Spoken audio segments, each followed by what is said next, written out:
रात के करीब 1 बजे थे। मेरे पति का मोबाइल बजने लगा। वो गहरी नींद में थे। तो मैंने फ़ोन उठाया तो देखा कि मेरी नंद सुमन का नंबर था।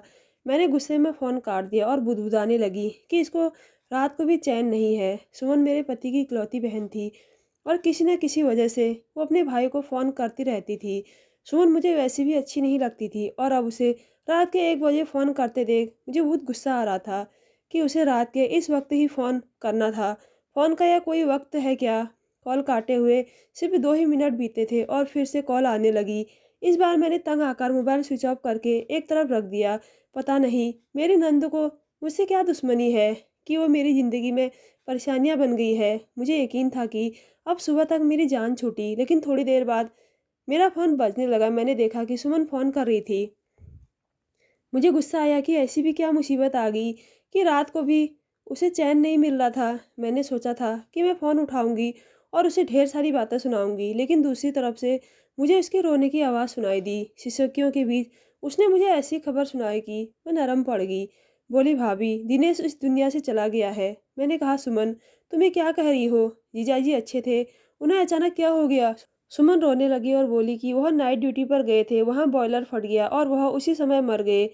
आप और भैया अभी मेरे पास आ जाओ, बच्चे छोटे हैं, मैं घर पर अकेली हूँ, मुझे कुछ समझ नहीं आ रहा है। उसने इस अंदाज में कहा। वह रो रही थी।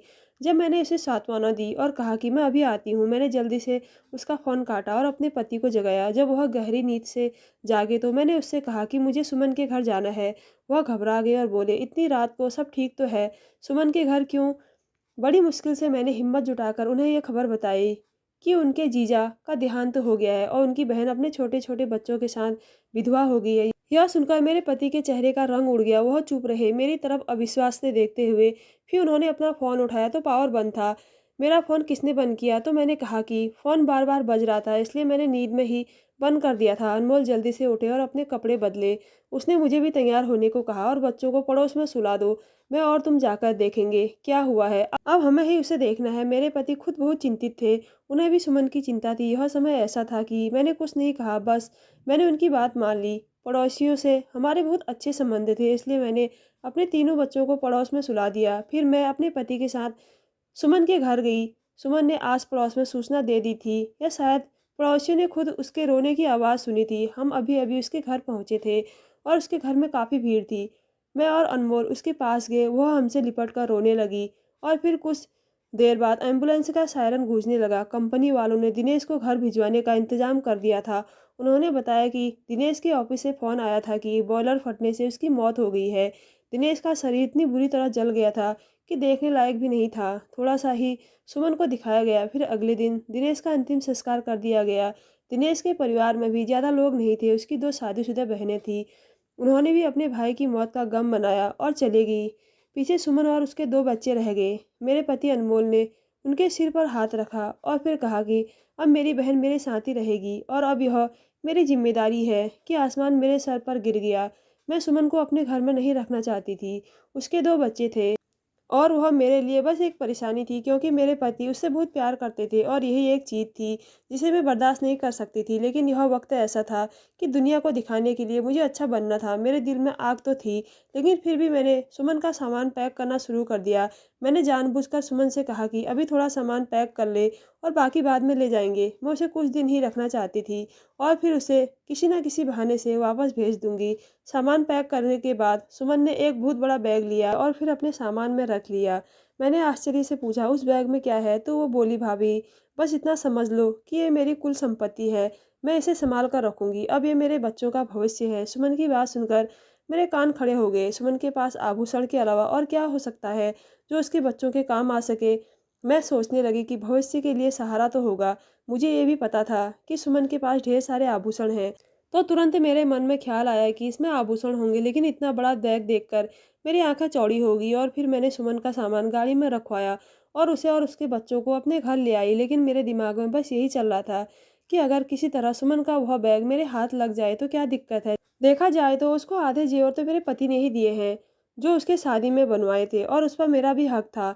और मेरे मन में ये बात बैठ गई कि उसके पास जो जेवर हैं उसको मैंने हासिल करना है। पहले मैंने सोचा कि अगर मैंने सुमन के साथ बुरा व्यवहार रखा तो मैं उसे कुछ ही दिनों में यहाँ से भगा दूंगी। लेकिन अब जब मेरी नीयत उसके जेवर पर थी, तो मैंने सोचा कि जब तक ये जेवर मुझे नहीं मिल जाते, मैं सुमन को अपने घर में बर्दाश्त करूंगी। मेरे पति ने मुझे आगाह कर दिया था कि सुमन का बहुत ख्याल रखना, उसे किसी भी चीज़ की कमी नहीं होनी चाहिए। और मैंने दिखावे के लिए अपने पति से वादा भी किया था। लेकिन सच ये था कि 2 ही दिन में मैं बहुत परेशान हो गई थी, क्योंकि सुमन से मिलने मेहमानों की भीड़ लग गई थी और सबको पता चल गया था कि हम सुमन को अपने घर ले आए हैं। तो पूरा परिवार और पड़ोसी हमारे घर आ रहे थे। मुझे भी सबके सामने मीठा व्यवहार करना था।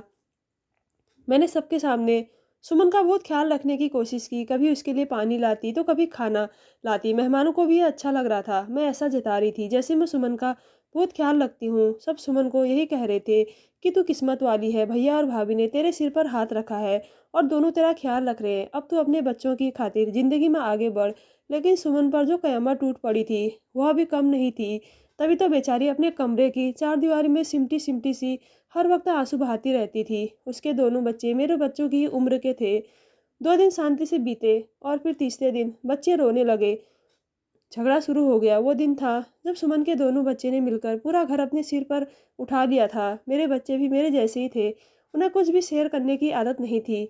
इसीलिए जब सुमन के बच्चों के साथ खिलौने शेयर करने का समय आया, तो वो किसी की बात से सहमत नहीं हुए। जो अनमोल नहीं चाहता था, वो ऑफिस जाते समय बच्चों को समझाता था कि वो बुआ के बच्चों के साथ मिलकर खेले। लेकिन अनमोल के जाते ही फिर वही झगड़ा शुरू हो जाता। मैं भी अपने बच्चों से कुछ नहीं कहती और सारा दोष सुमन के बच्चों पर डाल देती कि वो बहुत बदतमीज है। मैंने उसे अपने घर में इसलिए पनाह दी थी क्योंकि उसके पास अभी भी वो गहनों वाला बैग था। जिस दिन वो बैग मेरे हाथ लगता, मैं खुद उसे अपने पति के सामने धक्का देकर बाहर निकाल देती। मैंने एक अच्छी भाभी होने का सबूत दे दिया था, पर पीठ पीछे मैं बहुत बुरी थी। फिर एक दिन मैंने जानबूझकर सुमन के सामने कुछ ऐसा बोल दिया कि ज़माना बहुत ख़राब है और अगर उसके पास कोई कीमती चीज़ है तो वो उसे संभाल कर अपने पास रख लें और अगर चाहे तो मुझे दे दें, मैं उसे अपनी अलमारी में रख लूँगी। मेरी बात सुनकर वो मुस्कुराई और बोली, ठीक है भाभी, पर मैं सब कुछ खुद संभाल लूँगी। उसकी बात सुनकर मुझे बहुत गुस्सा आया, पर मैंने ये जाहिर नहीं किया। पर मैंने सोचा कि ये सुनकर वो डर जाएगी और अपने पूरे जेवर मुझे दे देगी।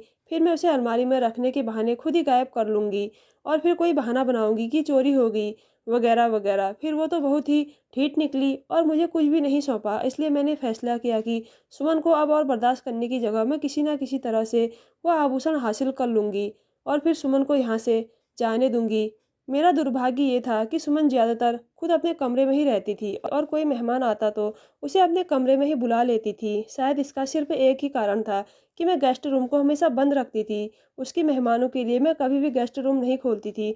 तो अब जो भी आता सुमन के पास उसके कमरे में ही बैठ जाता। ऐसे ही 2 महीने बीत गए। मैंने सोचा कि अब मुझे कुछ ना कुछ ऐसा करना चाहिए जिससे वो गहने मिल जाए।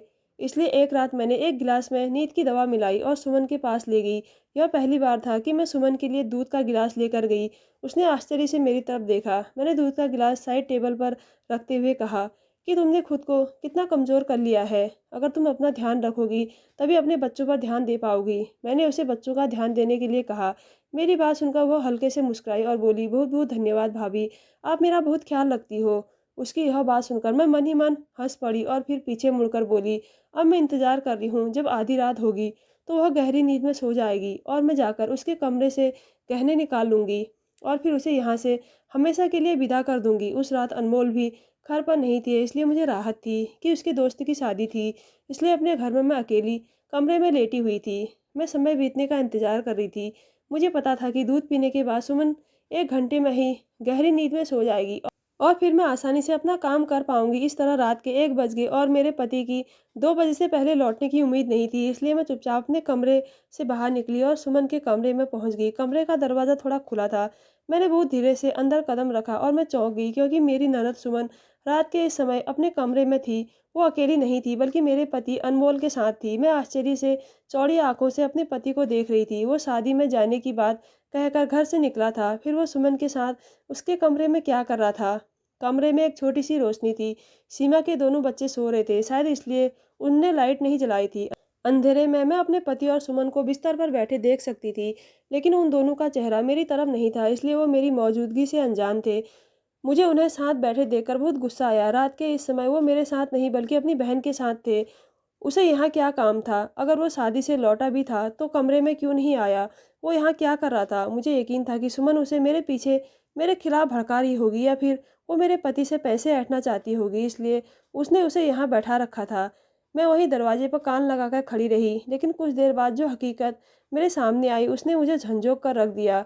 इस बारे में मैंने कभी सोचा भी नहीं था, इसलिए मैं असमंजस में पड़ गई और खुद को गिरने से बचा लिया। मैंने दीवार का सहारा लिया और फिर पूरी बात सुनने के बाद मैं वापस अपने कमरे में आकर बैठ गई। मेरी आंखों से आंसू बह रहे थे। मैं सोच भी नहीं सकती थी कि मेरे पति ने मुझसे इतना बड़ा सच छुपाया होगा। कुछ देर बाद मेरे पति अनमोल कमरे में आए। मुझे इस तरह रोता देख उन्होंने पूछा, सब ठीक तो है ना? तुम्हें क्या हुआ? तुम अभी तक सोई क्यों नहीं हो? मैंने अपने पति से पूछा, कहाँ से आ रहे हो? तो वो सिर झुकाकर बोले, तुम्हें पता है मैं एक शादी में गया था। मैंने गुस्से से अनमोल की तरफ देखा, वो अभी भी झूठ का सहारा ले रहा था, तो मुझसे रहा नहीं गया।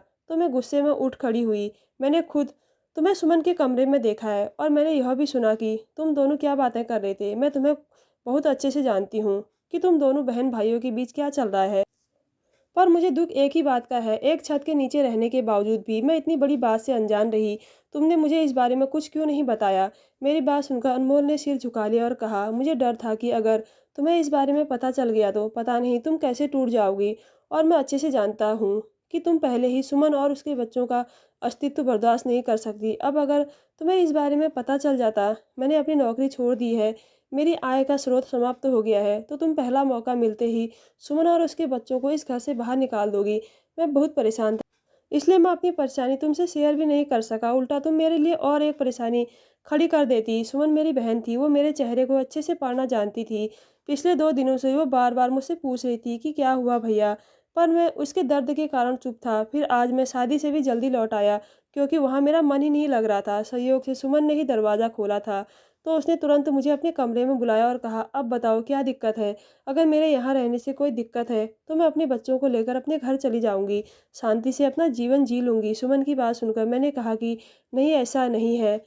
मेरा तुमसे या तुम्हारे बच्चों से कोई विवाद नहीं है। असल में मेरी नौकरी चली गई है, और इसलिए मैं बहुत चिंतित हूँ कि घर में पत्नी के साथ कैसे गुजारा करूँगा। बच्चों के साथ साथ मुझ पर तुम्हारी और तुम्हारे बच्चों की भी जिम्मेदारी है, और यही बात मुझे बहुत परेशान कर रही है। इतना सुनना था कि सुमन ने स्याही के रंग का एक थैला मेरे हाथ में देते हुए कहा, भाई इसमें वो सारे जेवर हैं जो तुमने मुझे शादी में दिए थे, और वो भी जो दिनेश ने मेरे लिए बनवाए थे। अगर ये तुम्हारे किसी काम के हैं तो क्या बुरा है? तुम इन्हें बेचकर अपना एक छोटा सा जनरल स्टोर खोल लो। वैसे भी हमारा घर कोने में है, अगर तुम अपने घर में जनरल स्टोर खोल लोगे तो तुम्हारा धंधा चल जाएगा। मैं भगवान से प्रार्थना करूंगी कि मेरे भाई का धंधा आगे बढ़े। और सुमन ने तो अपनी पूरी ज़िंदगी मेरे हाथ में सौंप दी, लेकिन मैं ये बात स्वीकार नहीं कर सका था कि मैं अपने अनाथ भांजे और भांजियों का हक छीनूं और अपनी विधवा बहन के पैसे से पैसे कमाऊं। मैं कोई बिजनेस शुरू करना चाहता था, इसलिए मैंने उसे वो जेवर वापस दे दिए और कहा कि मैं जल्दी से कोई नौकरी ढूंढूंगा। यही बात मैं और सुमन कर रहे थे। लगता है तुमने हमारी बात सुन ली। अनमोल सिर झुकाए बैठा था, और उसकी बात सुनकर मैं उसके पैरों में बैठ गई। मुझे बहुत अफसोस हुआ कि मेरे पति ने मुझ पर हमला नहीं किया, पर इसमें मेरे पति की नहीं बल्कि मेरी गलती थी। मैं हमेशा उसकी बहन और उसके बच्चों के खिलाफ रहती थी। इसी डर की वजह से उसे अपनी पूरी पूंजी मेरे पति को देनी पड़ी। दूसरी तरफ मैं सुमन से परेशान थी। मैंने उसे एक दिन भी चैन से नहीं जीने दिया। कभी मैं उसके बच्चों को मारती तो कभी उन्हें बासी खाना देती। उसने मेरे और मेरे बच्चों की खातिर अपने सारे जेवर मेरे पति को दे दिए। मैंने अपने जेवर निकाले और अपने पति के हाथ में देते हुए कहा कि तुम इसे बेच दो और इससे किराने की दुकान खोल लो। सुमन की सलाह बुरी नहीं है, हमारा घर कोने में है, यहाँ अच्छी दुकान खुलेगी और तरक्की भी होगी। मैं और सुमन हम दोनों तुम्हारे साथ हैं, हम आपका साथ देंगे और आपके साथ खड़े रहेंगे। सुमन के लिए मेरे मन में जो नफरत थी वह उसके इस कदम की वजह से पूरी तरह से धुल गई।